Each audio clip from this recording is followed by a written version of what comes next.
ಸ್ನೇಹಿತರೆ ಎಲ್ಲರಿಗೂ ನಮಸ್ಕಾರ. ನಾನು ಪ್ರಶಾಂತ್. ನೋಡಿ ಸ್ನೇಹಿತರೆ, ನಮ್ಮ ಒಂದು ಕರ್ನಾಟಕ ರಾಜ್ಯದಲ್ಲಿ ಇವತ್ತು ನಡಿಬಾರ್ದ ಘಟನೆ ನಡೆದೋಗಿದೆ. ಸುಮಾರು 20 ಜನರಿಗೆ ಗಾಯ ಆಗಿದೆ, 5 ಜನ ಸಾವನ್ನಪ್ಪಿದ್ದಾರೆ. KSRTC ಬಸ್ ಇದ್ದದ್ದು ಮರಕ್ಕೆ ಗುದ್ದಿ ಈ ರೀತಿಯ ಘಟನೆ ನಡೆದಿರತ್ತೆ. ಇದ್ರ ಬಗ್ಗೆನೇ ತಿಳಿಸ್ಕೊಡ್ತಾನೆ. ಇವತ್ತೆಲ್ಲ ನಾಳೆ ನೀವು ಕೂಡ KSRTC ಬಸ್ಸಿನಲ್ಲಿ ಹೋಗ್ತಾರ. ಅಂದ್ರೆ ಮಹಿಳೆಯರಂತರೂ ತುಂಬಾ ಅಂದ್ರೆ ತುಂಬಾ ಹೋಗ್ತಾರ. ಈಗ ಉಚಿತವಾಗಿ ಬಸ್ ಇದೆ ಅಂತ ಹೇಳಿ ಎಲ್ಲಿ ಬೇಕಾದ್ರೆ ಹೋಗೋದು. ಆ ಒಂದು ದೇವಸ್ಥಾನ, ಈ ಒಂದು ದೇವಸ್ಥಾನ, ಆ ಒಂದು ತಾಲೂಕು, ಈ ಒಂದು ಜಿಲ್ಲೆ, ಈ ರೀತಿಯಾಗಿ ಹೋಗ್ತಾನೆ ಇರ್ತಾರ. ನಿಮ್ಗೆ ತುಂಬಾ ಅಂದ್ರೆ ತುಂಬಾ ಹೆಲ್ಪ್ ಆಗತ್ತೆ. ಅಪ್ಪಿತಪ್ಪಿನೂ ಈ ಒಂದು ತಪ್ಪನ್ನ ಮಾಡಕ್ ಹೋಗ್ಬೇಡಿ. ಅದ್ರ ಬಗ್ಗೆನ ತಿಳಿಸ್ಕೊಡ್ತೇನೆ. ಯಾವ ತಪ್ಪು ಯಾವ ರೀತಿಯಾಗಿ ಈ ಒಂದು ಘಟನೆ ಆಗಿದೆ ಅಂತ ಒಂದೊಂದು ತಿಳಿಸ್ಕೊಡ್ತೇನೆ.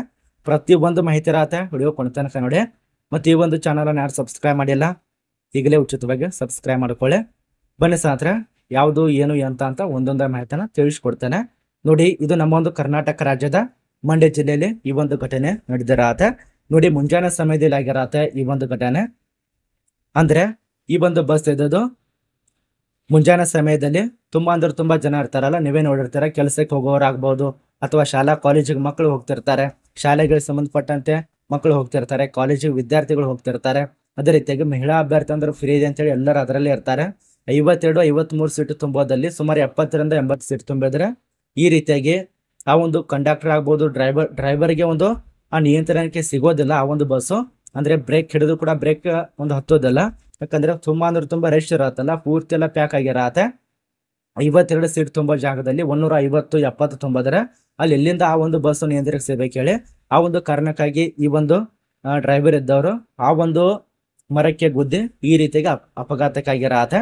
ಇದು ಎಲ್ಲಿ ನಡೆದಿದೆ ಅಂದ್ರೆ ನಮ್ಮ ಒಂದು ಕರ್ನಾಟಕ ರಾಜ್ಯದ ಮಂಡ್ಯ ಜಿಲ್ಲೆಯ ಮುಂಜಾನೆ ಸಮಯದಲ್ಲಿ ಆಗಿರತ್ತೆ. ಅದು KR ಪೇಟೆಯಲ್ಲಿ ಹೋಗ್ತಿರುವಂತ ಬಸ್ ಆಗಿರತ್ತೆ. ಅದು ಅಲ್ಲಹಳ್ಳಿ ಗ್ರಾಮದಿಂದ KR ಪೇಟೆ ಕಡೆ ಈ ಒಂದು ಬಸ್ ಹೋಗ್ತಾ ಇರತ್ತೆ.